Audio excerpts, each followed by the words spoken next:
Alhamdulillah. Alhamdulillahirabbil alamin wa bihi nasta'in. Wallahu a'lam muttaqin. Wassalatu wassalamu ala asyrofil mursalin wa alihi washabihi ajmain, amma ba'du. Yang saya muliakan pegawai-pegawai sekalian, kemudian muslim-muslimat yang dirahmati Allah sekalian. Alhamdulillah, dalam kesempatan kuliah Zuhur hari ini kita sambung dengan tajuk Gunung, Kejadian dan Kesudahan bahagian kedua. Dalam kuliah yang lalu barangkali saya terlupa untuk sambung dengan kuliah ini, dan kita membicarakan tentang hakikat Sufyan, dan kita balik semula kepada gunung dan kesudahannya. Dan saya ingin mengajak para pendengar sekalian, penonton, untuk melihat gunung secara spesifik di kawasan Makkahul Mukarramah. Sebagaimana kita bincang dalam kuliah lalu, Makkahul Mukarramah ialah bumi yang paling tua yang Allah ciptakan. Marilah kita mulakan dengan ayat ini. A'udzubillahi minasyaitonir rajim. Rabbana inni askantu min zati biwadin wa ridzi zanin inda baitikal muharrami rabbana yuqimus shalah. Rabbana yuqimus shalah waj'al ibratan minan nasi tahwi ilaihim warzuqhum min athmaratin lahum yashkurun. Surah Nazim. Inilah doa Nabi Ibrahim selepas baginda meninggalkan anak dan istrinya di lembah Ummul Qura, dan dia berdoa, wahai Tuhan kami, sesungguhnya daku telah meletakkan zuriatku di antara zuriatku di bumi yang di lembah, di wadi tempat yang tidak ada tumbuhan, dan di sisi rumahmu, yaitu Baitullah. Dan ya Allah, ya Tuhan kami, mudah-mudahan mereka ialah golongan yang mendirikan solat, dan jadikanlah hati-hati manusia cenderung kepada mereka, dan kurniakanlah mereka rezeki daripada buah-buahan, dan mudah-mudahan mereka bersyukur. Inilah kisah ketika Nabi Ibrahim, dan yang kita lihat hari inilah wadi dan gunung. Wadi dan lembah dan gunung yang berada di sekitar Baitul Haram. Dan dalam perbincangan kita dalam kuliah yang lalu yang kali, diberitahu bahawa Mekah ialah bumi yang terawal muncul di tengah-tengah lautan, dan dia menjadi bumi yang paling tua. Di sinilah ditakdirkan Allah Nabi Ismail AS bersama ibunya telah diletakkan oleh ayahandanya Ibrahim AS dengan perintah Allah. Dan Nabi Ibrahim berdoa, mudah-mudahan mereka ialah golongan yang memberikan solat, dan mereka manusia cenderung pada mereka. Hari ini kita saksikan bahawa seluruh dunia bertumpu pada Mekah, dan ada orang hatinya teringat-ingat pada Mekah. Sebahagian daripada ayat ini, jadikanlah hati-hati manusia, jiwa manusia cenderung kepada mereka, kepada penduduk Mekah. Dan warzuqhum min athmarat, dan rezekilah mereka daripada buah-buahan, mudah-mudahan mereka bersyukur. Dan inilah mukjizat Nabi Ibrahim yang kita dapat saksikan sampai hari ini. Berkat doa baginda, kita lihat Mekah dilimpahi oleh buah-buah yang terbaik dunia. Warzuqhum min athmarat, Mekah bumi yang tidak ada tumbuhan, tanaman, tetapi Mekah tempat berimpun segala buah yang terbaik, daripada Taif, daripada Tabuk, daripada Afrika, daripada Eropah, daripada Asia Tengah, bahkan daripada alam Melayu. Buah alam Melayu berkumpul di sana. Buah manggis kita boleh dapat di sana, dan buah rambutan boleh kita dapati, buah ciku dan sebagainya. Dan subhanallah, ataupun doa Nabi Ibrahim yang sangat berkat ini. Dan kita boleh lihat sama ada di supermarket, ataupun di kedai biasa, ataupun di warung-warung, ataupun di tengah perjalanan. Dan tajuk perbincangan kita ialah gunung bahagian kedua yang saya terlupa lepas untuk yang berhati. Inilah di antara suasana, dan kita lihat kembali. Inilah gunung yang kita ingin bincangkan hari ini. Gunung yang terdapat di Mekah. Di antara gunung yang paling hampir dengan Mekah, dan ialah simulasi komputer. Simulasi komputer apabila dibuang seluruh bangunan, dan inilah jangkaan mereka, keadaan Mekah ketika Nabi Ibrahim sampai di sana pada zaman yang silam. Bukit yang berada di sebelahnya ada yang bernama Jabal Abi Qubais. Jabal Abi Qubais lebih dekat dengan Kaabah, hanyalah sebelah Masjidil Haram, dan bertetangannya ialah Gunung Qainqain. Dua gunung ini ada hubungan dengan sirah Rasulullah. Dan saya juga dalam sempena membincangkan gunung sini, mari kita lihat sirah, jejak sisah Rasulullah SAW. Sempena kita sekarang telah masuk pertengahan bulan Zulhijjah, dan bakal kita masuk ke tahun Hijrah, bulan tahun baru, dan kita sentiasa menyebut perjuangan bagi Rasulullah di Makkah dan Madinah. Inilah dua gunung yang sangat tua. Tetapi sayang, kita tidak lihat kajian yang signifikan yang kita boleh baca dalam jurnal untuk melihat berapakah usia gunung yang ada di Mekah ini. Dan dalam satu riwayat mengatakan gunung pertama yang Allah ciptakanlah gunung Jabal Abi Qubais. Dan kita lihat juga dalam ayat yang kita baca dalam perjumpaan pertama, auzubillahi minasyaitonir rajim, wa hadza kitabun anzalnahu mubarakun musaddiqul ladzi baina yadayhi wal tunziru ummal qura wa man hawlaha wa dzal ladzina yu'minu bil akhirah yu'minu bihi wa hum ala salatihim yuhafizun. Surah Al-Azim. Dan inilah kitab yang kami turunkannya, yang penuh keberkatan, yang membenarkan kitab-kitab terdahulu, kitab Taurat dan Injil. Dan supaya kamu Muhammad, supaya memberi peringatan kepada penduduk Ummul Qura dan yang di sekelilingnya, dan mereka yang beriman dengan akhirat, mereka beriman dengan Al-Quran tersebut, dan mereka sentiasa menjaga solat mereka. Dan ini telah terbincang dalam kuliah pertama. Ummul Qura disebabkan bumi pertama yang Allah ciptakan. Daripada Ummul Qura inilah, daripada bumi yang asal inilah, Allah kembangkan bumi ke kiri kanan menjadi benua, menjadi pulau, menjadi seluruh tanah di atas muka bumi ini berasal daripada bumi yang sama. Dan ini kata ahli tafsir ada hubungan dengan ayat surah An-Nazi'at, wal ardu ba'da dzalika dahara. Dan bumi maksudnya daratan. Al-ard di sini maksudnya daratan, bukan gelut. Dan kami perluaskan bumi ini menjadikan seluruh benua dan mengekalkan Mekah berada di tengah-tengah sebagaimana kita bincang dalam kuliah lepas. Dan inilah sebagai penutupan kepada kuliah kita ini. Inilah saya katakan tadi, ada riwayat yang mengatakan bahawa awalu buq'ah wadat fil ard madal bat, dan bumi yang pertama yang Allah ciptakan ialah tempat letak Kaabah tersebut, maksudnya Ummul Qura. Kemudian summahidat minha al-ard, dan Allah perluaskan bumi daripada bumi yang pertama ini. Kita lihat dalam kuliah lepas, kita sebut ahli geologi mengatakan bumi pertama ini namanya Penci, iaitu bumi induk yang menjadi asas kepada seluruh daratan yang ada. Dan disambungkan wa inna awal jabalin wada Allah wa Allah ala wajhil ard Abu Qubais, dan gunung pertama yang Allah ciptakan ialah gunung Abi Qubais. Tuan-tuan yang telah umrah haji dan dapat kita saksikan gunung ataupun bukit Abi Qubais ini hanyalah berada di tepi Kaabah, di tepi Masjidil Haram. Sayang, gunung ini telah dimusnahkan. Gunung yang pertama, kalaulah riwayat ini sahih, walaupun dia adalah agak lemah, dalam ini dikatakan hadis lemah, tetapi banyak hadis-hadis lemah ini yang menunjukkan maksud yang sama, saling kuat menguatkan untuk mengatakan bahawa bumi pertama sebagaimana ayat Quran tadi mengatakan bahawa Ummul Qura maksudnya bumi yang induk. Dan diterangkan dalam hadis lain, bumi itulah yang Allah ciptakan pertama. Dan dalam riwayat yang lemah ini dikatakan bahawa gunung pertama ialah gunung Abu Qubais.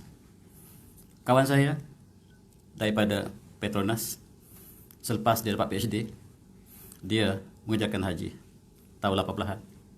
Dan dia menceritakan bahawa dia naik ke atas bukit Jabal Qubais ketika itu masih belum dirusak lagi. Dia dapati ada banyak fosil yang temui.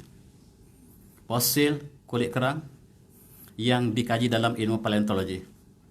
Ilmu paleontologi ini dikaji berkaitan dengan fosil untuk menunjukkan usia bumi, dan maksud fosil yang dimaksudkan di sini ialah ada hidupan di bawah laut. Maksudnya Jabal Qubais ini pernah berada di bawah laut. Itu sebab kita temui kerang, kita temui tapak Sulaiman umpamanya, starfish. Dan ikan juga didapati dengan jelas. Dan dalam hadis yang banyak tadi mengatakan bahawa bumi seluruhnya ditutupi oleh lautan. Dan Allah munculkan bumi pertama ialah di bawah tapak Kaabah. Sebenarnya adalah menjadikan tempat ibadat pertama ialah Mekah. Dan inilah mengikut kawan saya, dan gambar ini bukan yang dia berikan, yang saya ambil sebagai untuk penjelasan. Ilmu ini dikaji dalam ilmu paleontologi. Dan untuk mencari petroleum juga kita trace ilmu ini. Dan bila ada fosil yang tertanam di bawah bumi, menunjukkan bahawa di situ pernah terdapat lautan. Dan minyak ini kerana tertutupnya lapisan di atas hidupan yang lama. Itu sebab negara Saudi negara yang sangat kaya dengan petroleum. Ada hubungannya dengan apa yang kita bincangkan sini. Oleh sebab itu kita lihat Arab Saudi menjadi pengeluar yang terbesar petroleum dan ada hubungan dengan bumi yang pernah berada di bawah laut satu masa dulu. Dalam buku yang tulis oleh Al-Biruni, Al-Biruni tak silap saya namanya Tahqiq Malih Hindi. Ia tulis oleh Al-Biruni tentang kaji bumi. Dan bagi saya, pengasas kaji bumi dalam bentuk saintifik ialah Al-Biruni. Dan dia mengatakan bahawa bumi Arab terletak di bawah lautan. Dan Allah munculkan bumi pertama di bawah Kaabah. Dan sempena daripada hadis-hadis atau riwayat yang kita sebutkan tadi digunakan oleh Al-Biruni untuk membincangkan tentang muka bumi Arab Saudi. Sebab dia ditugaskan oleh khalifah untuk melukis peta dunia. Dan itulah tujuannya dia mengkaji ilmu yang disebut sebagai Al-Masalik wal-Mamalik, yang sekarang kita panggil geografi kemanusiaan. Yang satu lagi kita panggil geografi fizikal. Dan ini ada hubungan dengan arkeologi, termasuk kajian dengan lapisan bumi. Dan ilmu kita kenali sekarang dengan geologi. Tuan-tuan yang saya hormati, kita lihat kembali sejarah Jabal Abi Qubais. Berada di sisi Mekah, yang sekarang hanya tinggal kenangan. Sebab sekarang telah dibina istana ini, istana Raja Fahad. Dan gunung yang pertama ini telah hilang, diratakan. Dan oleh sebab itulah saintis ahli geologi sangat kesal. Sebab kalaulah dia berada di negara barat, maka dia jadi bahan kajian yang sangat mendalam. Lebih lagi ada athar, ada riwayat yang menghubungkan bahawa bumi ini dengan istilah Ummul Qura itu sendiri. Tetapi sayang, kita lihat ini gambar lama yang diambil ketika zaman Osmaniyah, menunjukkan Masjid Bilal bin Rabah terdapat di situ. Di atas gunung ini jugalah kita lihat guru-guru tarikat. Guru tarikat terkenal ialah guru tarikat Al-Khalidiyah yang berada di sini. Dan bila ulama kita alam Melayu mendapat tarikat ini dan mereka bawa balik ke alam Melayu, khususnya berkembang di Riau, mereka mendapat daripada gunung ini, tetapi gunung ini telah hilang sama sekali. Inilah tuan-tuan yang kita bincangkan, gunung yang sangat signifikan, bukan saja dari segi geologi, tetapi dari segi sirah Rasulullah. Kalau kita ingin jejak sirah Rasulullah, maka gunung ini ada hubungan dengan sirah Rasulullah yang sangat banyak. Antaranya barangkali kita sebut dalam kuliah-kuliah lalu, di sinilah pemuka Quraisy mencabar baginda Rasulullah untuk tunjukkan supaya bulan terbelah.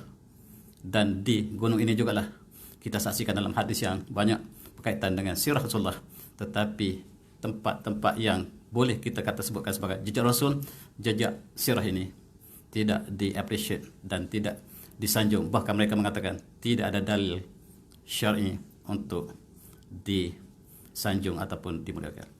Memang kita tidak muliakan, tetapi kita ingin melihat sejarah yang ada hubungan dengan baginda Rasulullah SAW. Tuan-tuan yang saya hormati, inilah istana yang dibina. Dan sekiranya alasannya ialah untuk meluaskan Masjidil Haram, maafkan saya tuan-tuan, maka di sini lebih aula dijadikan dataran masjid. Tetapi dataran masjid yang dibina sekarang dikembangkan ke Bukit Koangkean. Kita lihat di mana Koangkean. Yang jauhnya 1 km dari Masjidil Haram, diperluaskan Masjidil Haram, tetapi di sisi Masjidil Haram didirikan bangunan yang sangat signifikan ini. Di depannya ada Jabal Umar. Kita lihat di sini dalam peta tadi. Mungkin tidak dapat jelas itu. Jabal Umar berada di sebelah Masjidil Haram. Sekarang juga telah diruntuhkan, diletakkan sebagai kompleks Hotel Hilton. Dan dataran Masjidil Haram ada 2 hotel yang sangat terkenal. Satunya Darul Tauhid. Darul Tauhid ini nama asalnya ialah Intercontinental.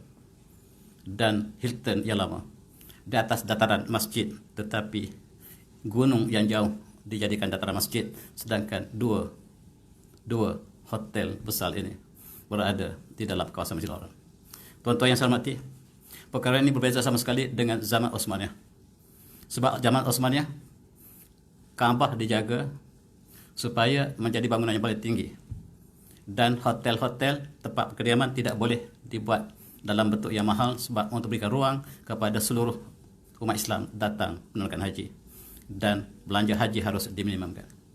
Hari ini tuan-tuan, hotel yang 5 bintang, barangkali 6 bintang, barangkali dalam masa 20 tahun akan datang, apakah masih lagi bertahan dengan bayaran yang ada sekarang. Barangkali 15.000 dengan subsidinya. Barangkali 30.000 akan datang, ataupun 50.000, ataupun 1.000. Dan ini menghalang orang yang tidak berkemampuan. Dan inilah berbeza antara dasar Osmaniyah dengan dasar yang ada sekarang. Dan kita lihat bukit gunung yang kita bincang dalam perbincangan kita ini sukar untuk kita perhatikan hari ini. Dan tuan-tuan, kita lihat gunung Abi Qubais. Di depannya gunung yang kita sebut Qainqaan tadi. Dua-dua ini disebut sebagai Akhshabain dalam sirah Rasulullah. Banyak gunung ini disebut dalam sirah Rasulullah. Yang kita sebut satu dua peristiwa ini. Dalam ketika zaman awal Islam, Quraisy bagaimana disebutkan tadi, mencabar bagi Rasulullah supaya membelah bulan untuk buktikan kerasulannya. Dan Rasulullah bertanya, sekiranya saya berdoa dan bulan terbelah, apakah kamu akan beriman? Mereka menjawab, ya. Bulan terbelah. Allah telah berfirman dalam Al-Quran, iqtarabat as-saa'ah wa insyaqqal qamar. Hari kiamat telah hampir dan bulan pun terbelah. Tuan-tuan, bulan terbelah itu tandanya kiamat sudah hampir. Berlakunya ketika zaman Rasulullah. Dan kita dengan Rasulullah begitu jauh. Kalau ketika Rasulullah pun kiamat sudah hampir, kita sekarang lebih hampir. Dan bulan terbelah dicabar oleh Quraisy. Bukit gunung Jabal Abi Qubais dan Qainqaan tadi disebut dalam hadis yang berkaitan dengan bulan ini, pembelahan bulan ini.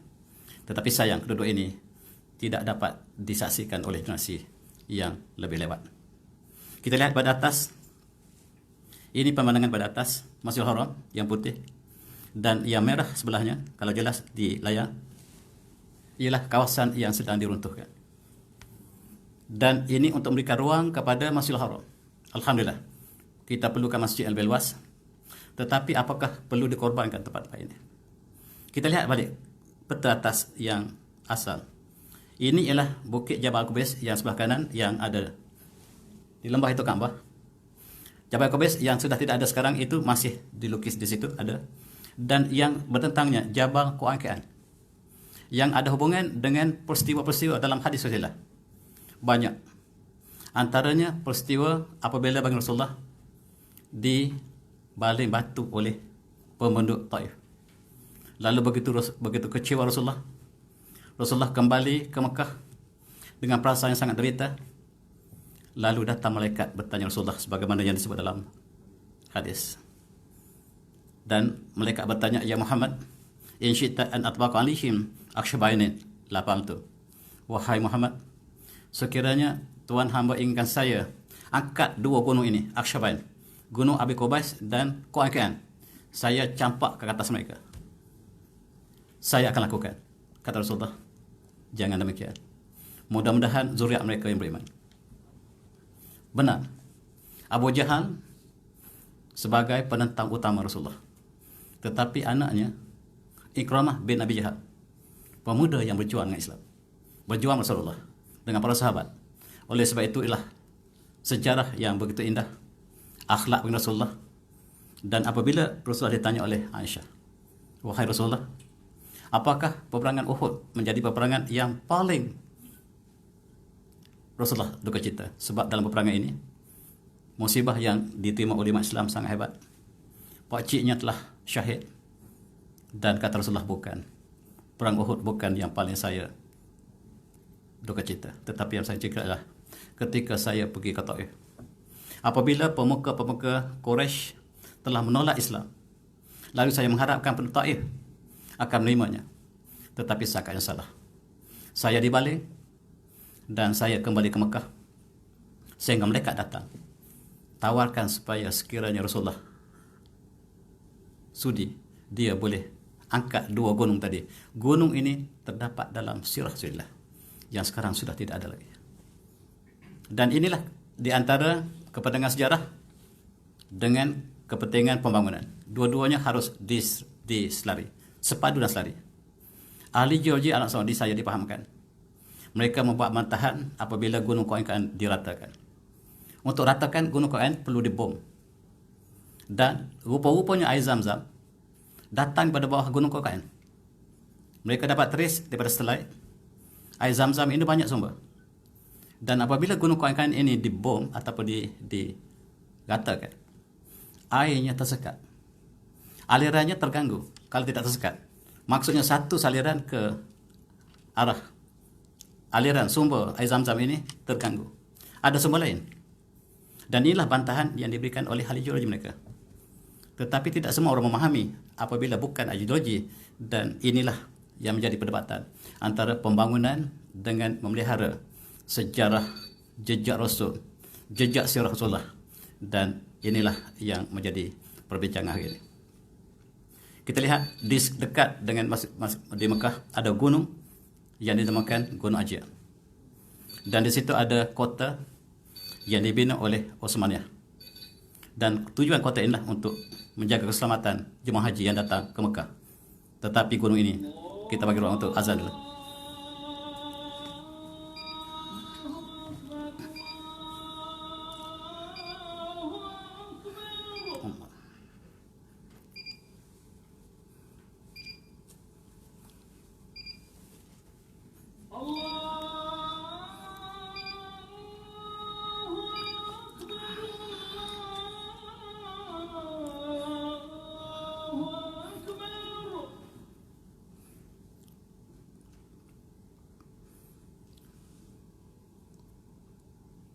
أشهد أن لا إله إلا الله.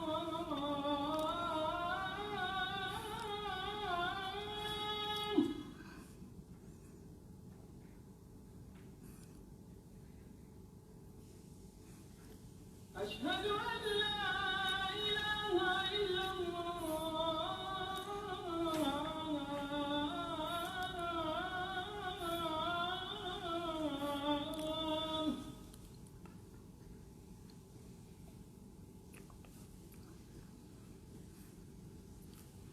أشهد أن محمد رسول الله.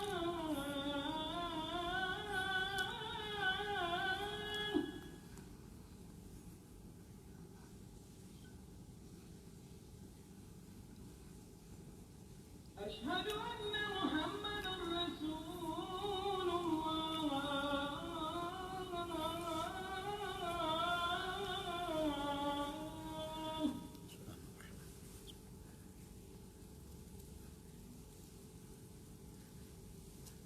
حي على الصلاة.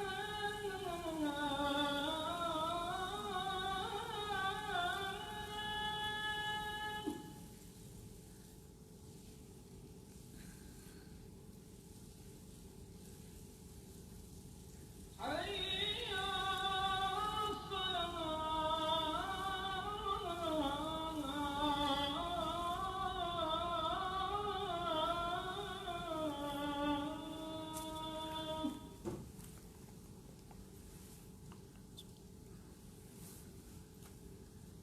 حي على الفلاح.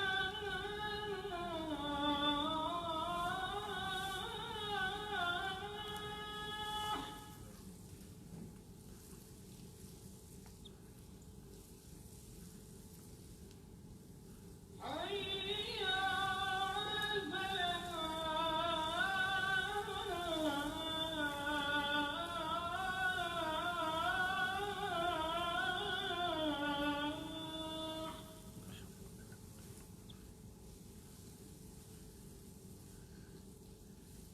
الله أكبر الله أكبر. لا إله إلا الله.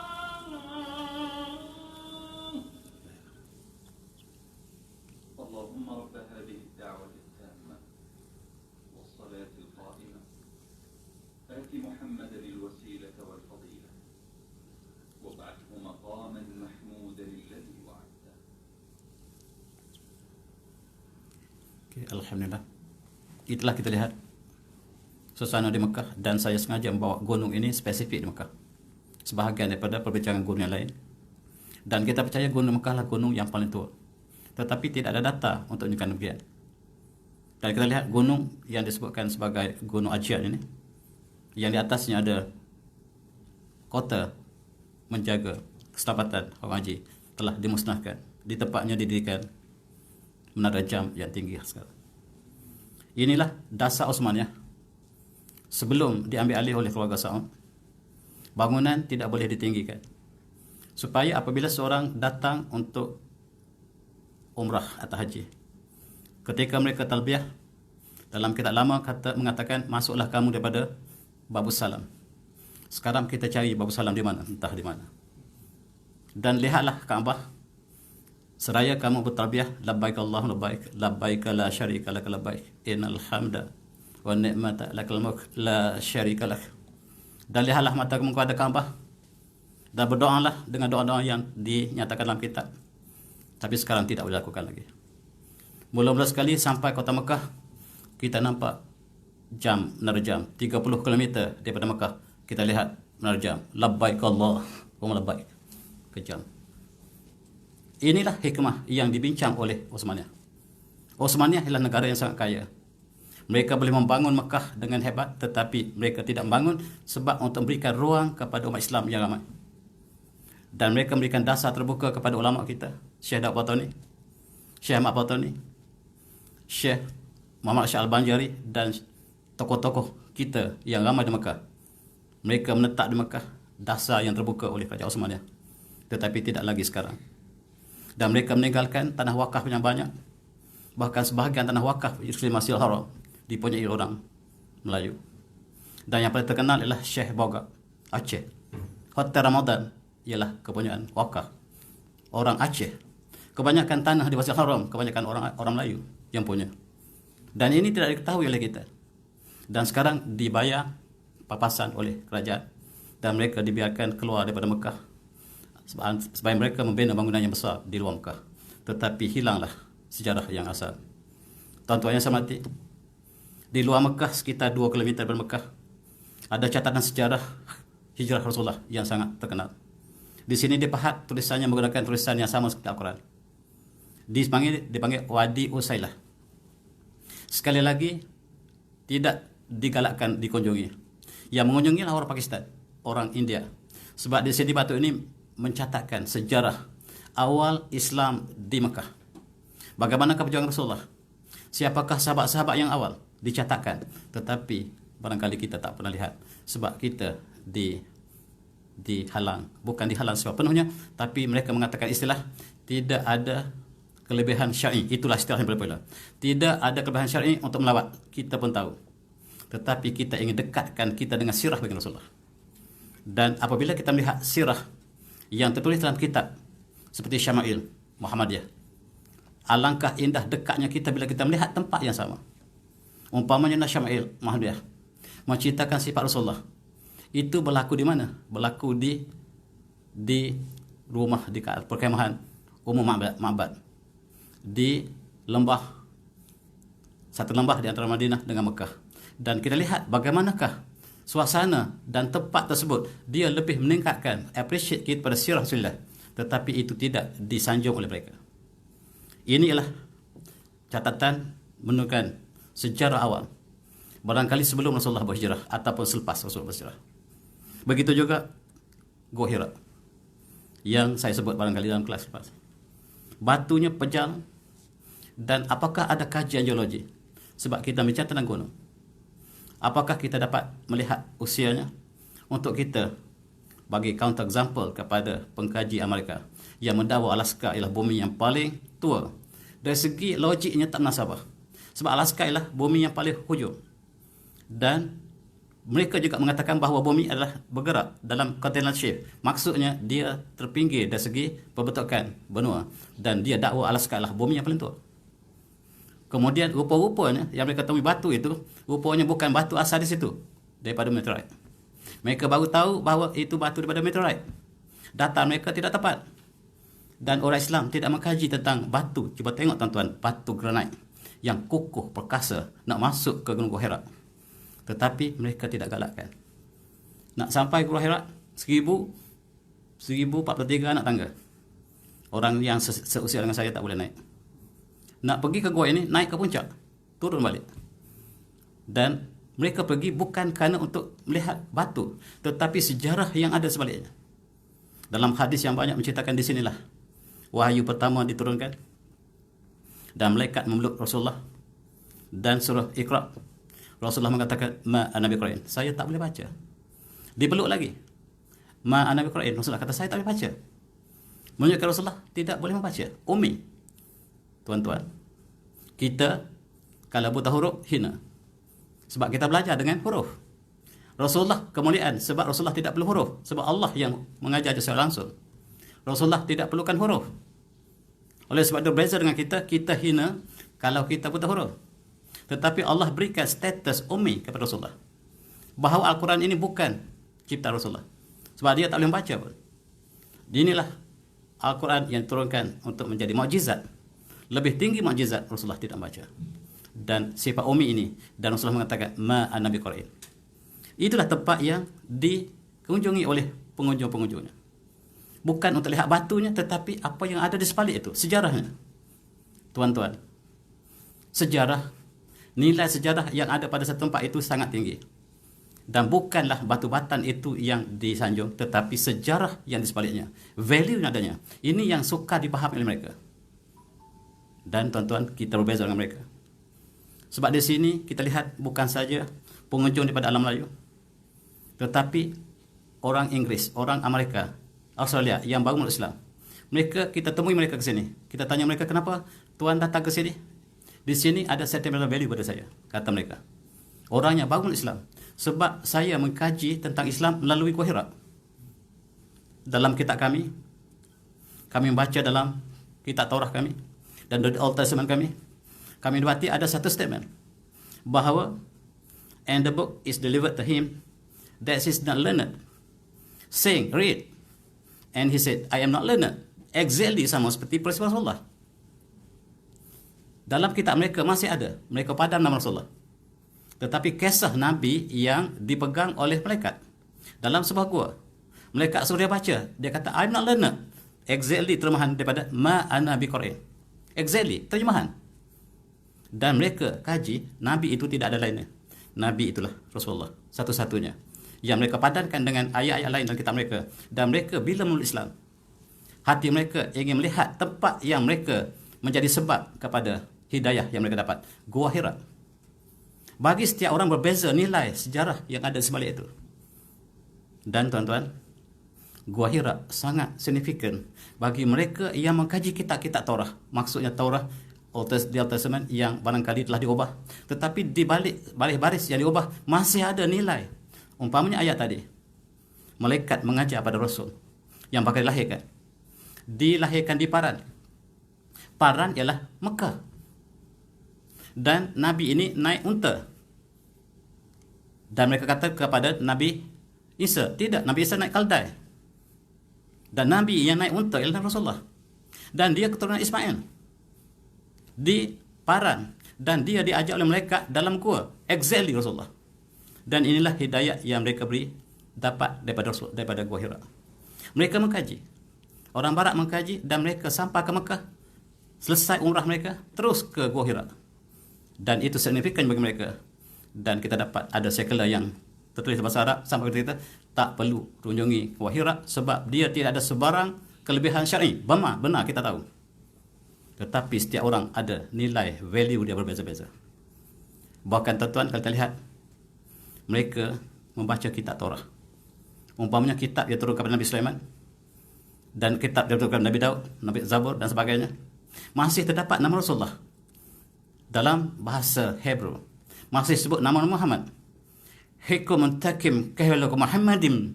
Itu dibaca setiap kali oleh orang Yahudi di gua Wailing Wall. Ini dia baca, hikum takim hilu Muhammadim. Cuba dengar betul-betul. Tuan pesahkan suara yang mereka duduk menangis di depan itu. Mereka menangis untuk menunggu seorang Nabi yang akan datang. Nabi itu namanya Muhammadin. Tuan-tuan, dalam bahasa Hebrew, Muhammad namanya, im itu ialah plural. Dalam bahasa Melayu tidak ada. Dalam bahasa Arab ada Allah. Tapi kalau kita nak hormatkan Allah lebih, berdoa Allahum. Hum ini plural. Sepatutnya Allahu. Tapi kita berdoa Allahum. Maksudnya Allah banyak. Tidak. Allah yang sangat mulia. Muhammad yang mulia, Muhammadim. namanya Muhammad yang sangat mulia. Dan terdapat dalam Song of Solomon. Dan mereka baca sampai sekarang. Mereka sedang menunggu Nabi ini. Dan diterjemah dalam bahasa Inggeris. The speech is most sweet and he is altogether desirable ataupun lovely. Dia sahabat yang sangat dicintai. Muhammad sudah jadi lovely. Nama tak boleh diterjemah. Kota Baru jangan terjemah jadi Newcastle. Lain. Kota Baru di Kelantan, Newcastle di England. Dua-dua tempat berbeza sama sekali. Jangan terjemah nama. Jangan ubah Singapura jenis Singapura. British bila datang Singapura, bandar kota singa. Dia tukar Singapura, lubang singa. Berbeza dalam nama identiti. Dalam nama identiti. Dan mereka hilang nama Rasulullah dalam kitab mereka sebab mereka terjemah nama. Muhammad maksudnya terpuji. Mereka terjemah ke dalam bahasa Greek Pereles, maksudnya terpuji. Mereka sebut juga Pereletes, terpuji. Terjemah dalam bahasa Inggeris jadi comforter. Sudah lari sama sekali. Muhammad sudah jadi comforter. Nama tidak boleh terjemahan. Tetapi di sini maksudnya ialah kita kembali ke Gua Hira. Mereka mengkaji dan mereka sangat tertarik dengan kisah tempat yang berlaku peristiwa tersebut. Kita lihat juga ketika pembukaan Mekah, kita cuba trace jejak Rasul, melihat bagaimanakah Rasulullah membuka Mekah. Selepas pergilah Rasulullah telah dihalau daripada Mekah. Dalam peristiwa hijrah, dihalau dengan mata pedang. Rasulullah kembali ke Mekah dengan kemenangan. Dan sebelum kemenangan itu, Rasulullah merancang, ini peta bagaimana Rasulullah daripada atas turun ke Mekah, daripada 4 penjuru. Dan ini sangat signifikan sebab kejayaan Rasulullah terbesar ialah pembukaan Mekah bersama sahabatnya. Dan inilah satu kajian dilakukan oleh mereka yang cuba mengkaji tentang sirah arkeologi, mencuba melihat kembali sifat-sifat ataupun tempat-tempat yang berlaku peristiwa besar ini. Inilah yang mereka sedang kaji, ialah perjalanan tentera Rasulullah menuju Mekah, dan mereka berhenti di sini. Mereka berhenti di sini. Tetapi tempat ini tidak diletakkan sebagai tempat yang signifikan. Sedangkan dalam sejarah sirah kita baca dalam surah Al-Fatih menceritakan bagaimana Rasulullah datang dan membuka Mekah dengan penuh surah Al-Fatih. Di sini tempatnya. Di sini Rasulullah berkumpul. Ada perigi di situ. Rasulullah gunakan perigi tersebut. Dan perigi itu namanya Zutwa. Dan sekarang ditutup. Mereka mengatakan tak perlu kita muliakan. Sebab yang kita perlukan Rasulullah. Ini kisahnya tak perlu kita kisahkan. Sedangkan orang India, orang Pakistan pergi ke perigi tersebut. Mereka nak appreciate sejarahnya. Kita tidak digalakkan demikian. Dan di sinilah tempat Rasulullah berkumpul sebelum masuk ke Mekah dan selepas ketika zaman kerajaan Umayyah. Dibinanya masjidnya oleh Khalifah Umar bin Aziz sebagai kenangan. Di situ tempat Rasulullah pernah solat dan dirikan sebagai Masjid Al-Fatih, Masjid Kemenangan. Tetapi ini semua tidak ada. Kalau kita pergi umrah sekarang, tempat-tempat yang sebut kayak ini tidak ada. Bukan tidak ada, tidak ditunjukkan. Saya sengaja untuk bincangkan, bila kita bincang gunung, kita bincang lembah di Mekah sebagai bumi pertama. Mari kita appreciate. Mudah-mudahan kalau kita pergi ke Mekah, kita dapat appreciate bukan sahaja ibadat, tetapi sejarah, jejak Rasul, jejak sirah yang kita maksudkan. Ini perigi yang digunakan Rasulullah. Dalam pembukaan Mekah, Rasulullah menggunakan perigi ini bersama dengan tentera. Sebelum itu Rasulullah singgah di kawasan sebelum Madinah. Di situ Rasulullah berjumpa satu perigi. Air tidak ada, Rasulullah ludah dalam perigi itu. Dan air naik sampai sekarang tidak kering. Di situ kebanyakan jemaah haji India dan Pakistan singgah. Sebelum kita sampai ke RNR daripada Mekah, daripada Madinah ke Mekah ada NR. Itu kita panggilkan RNR Umum Ma'bad. Di situ sebelum itu ada sebuah perigi. Jemaah India, Pakistan singgah. Malaysia tak tahu pun, tak beritahu pun. Inilah membezakan antara mereka yang appreciate dengan sejarah Rasulullah. Ada satu kumpulan intelektual Arab. Mereka cuba trace perjalanan Rasulullah daripada Mekah ke Madinah, hijrah. Dan mereka lihat daripada Google Map tempat-tempat yang mereka padankan dengan sirah. Tempat-tempat itu ada tempat 7 tempat Rasulullah bermalam. Mereka cuba trace dengan zaman moden ni. Mereka cuba ukur jalan ni 380 km. Perjalanan hijrah Rasulullah. Dan mereka lukis peta ini dengan andaian bahawa Rasulullah melalui tempat-tempat dan tempat Rasulullah bermalam. dan tempat itu dipetakan dengan lengkap. Ini ada satu kumpulan yang ingin menghidupkan sejarah dari segi arkeologi.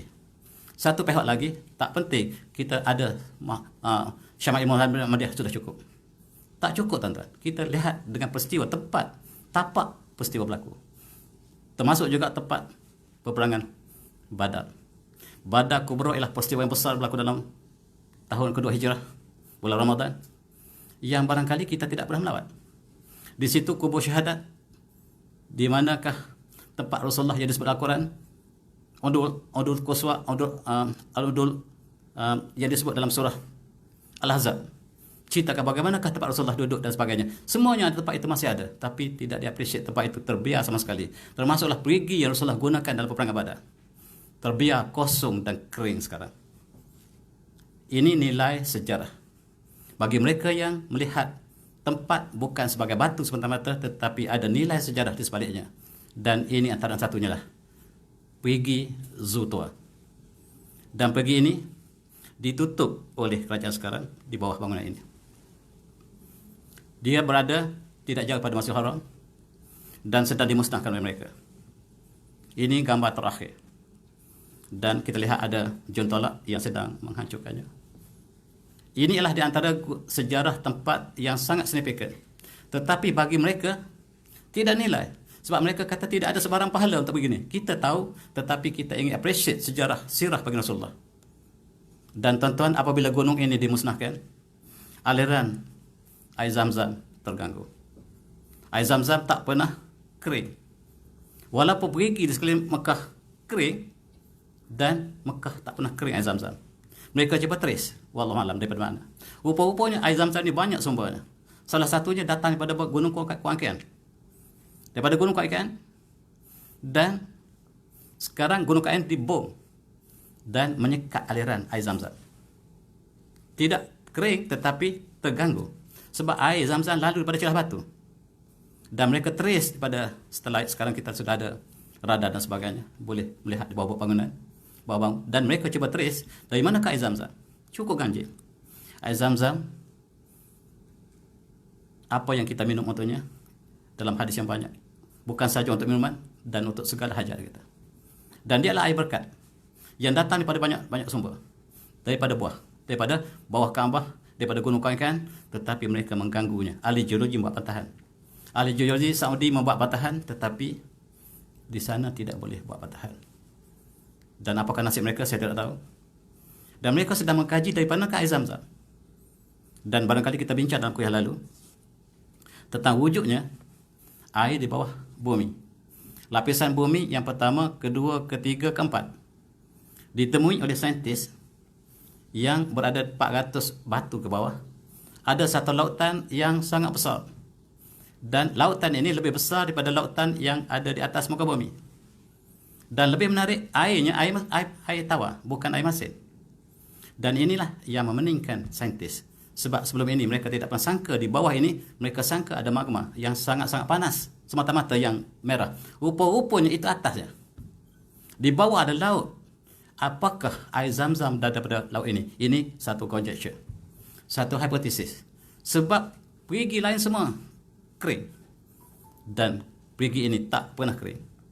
Diminum oleh 2.5 juta manusia pada tahun lepas. Jumlah jemaah haji tahun lepas 2.5 juta. Bukan sahaja di Mekah, di Madinah. Bukan sahaja di Madinah, di seluruh tempat menggunakan satu perigi saja. Ini satu mukjizat, satu benda yang di luar daripada kemampuan manusia untuk berfikir. Sedap perigi lain tak mampu untuk menghasilkan berjuta galen dalam masa setiap saat. Dan dikatakan setiap kali kita pam, airnya surut sikit je. Pam dengan pam yang besar tu surut sikit dan segera naik. Dan ini tidak berlaku pada perigi lain. Dan apakah hubungannya? Dan ini sangat signifikan bagi dua-dua pihak. Bagi mereka yang melihat dari segi sirah, mereka yang melihat dari segi saintifik, kedua-duanya harus bertemu dan harus membukakan banyak ruang untuk mengkaji, kajian dan berfikir tentang keagungan Allah di bumi yang sangat indah ini. Tuan-tuan yang saya hormati, saya dengan rendah diri menulis buku bertajuk Duyuf Ar-Rahman, Tanah Haram, Jejak Sirah dan Catatan Perjalanan Haji. Tujuan saya cerita ini ialah saya tulis Bukan saja ibadat haji yang dilakukan oleh umat Islam, tetapi tempat-tempat yang bersejarah. Yang dilihat dari segi geologi, dilihat dari segi sejarah, dilihat dari segi arkeologi, dilihat dari segi konteks ilmu moden dan sebagainya. Dan supaya kita appreciate. Setiap kali kita pergi Mekah, kita dapat nilai baru. Kita lihat gunung-gunung yang ada sekeliling Mekah yang sangat rapat dengan sirah bagi Rasulullah SAW. Supaya kita lebih cintakan. Dan bumi Mekah ini bukan cinta saja hanya kepada bumi haram semata-mata, tetapi sejarah yang ada sebaliknya menambahkan nilai kita sebagai seorang Islam. Tuan-tuan yang saya hormati, auzubillahi minasyaitonir rajim. Alam naj'al al-ardha mihada wal jibala autada. Al-Nabat. Apakah kami tidak jadikan bumi ini sebagai mihad? Mihad, tuan-tuan, ialah hamparan. Ini kita panggil mihad.